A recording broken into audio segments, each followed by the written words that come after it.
ನಮಸ್ಕಾರ ಎಲ್ರಿಗೂ. ಬನ್ನಿ, ಇದೇ ಜುಲೈ 29ನೇ ತಾರೀಕು ಅಂದರೆ ಬುಧವಾರ 4 ಗಂಟೆಗೆ ಎಂದಿನಂತೆ ಪವಿತ್ರವಾಗಿರ್ತಕ್ಕಂಥ ಹುಣ್ಣಿಮೆ, ಅದರಲ್ಲಿ ಕೂಡ ಗುರುಪೂರ್ಣಿಮೆ ಈ ಸಲ.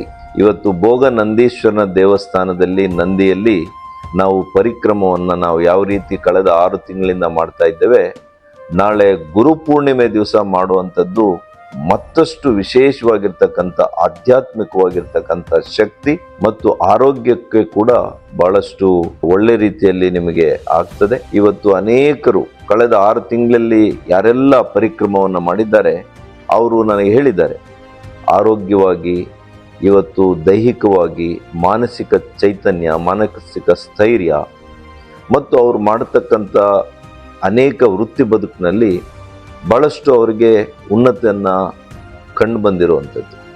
ಏನಿವತ್ತು ಆರೋಗ್ಯ ಹಾಗೂ ಅಧ್ಯಾತ್ಮ ಇವೆರಡರ ಸಮ್ಮಿಲನವಾಗಿ ಭೋಗ ನಂದೀಶ್ವರನ ಪರಿಕ್ರಮ ಸಾಗ್ತಾ ಇದೆ. ಅದಕ್ಕೆ ತಾವೆಲ್ಲ ಕೂಡ ಅತಿ ಹೆಚ್ಚು ಜನರು ಬಂದು, ಸಾವಿರಾರು ಸಂಖ್ಯೆಯಲ್ಲಿ ಬಂದು ಇದನ್ನು ಯಶಸ್ವಿಗೊಳಿಸಬೇಕು ಮತ್ತು ಭೋಗ ನಂದೀಶ್ವರನ ಕೃಪೆಗೆ, ಅನುಗ್ರಹಕ್ಕೆ ತಾವೆಲ್ಲ ಕೂಡ ಪಾತ್ರರಾಗಬೇಕು ಅಂತೇಳಿ ನಾನು ಮನವಿಯನ್ನು ಮಾಡ್ತೇನೆ. ನಮಸ್ಕಾರ.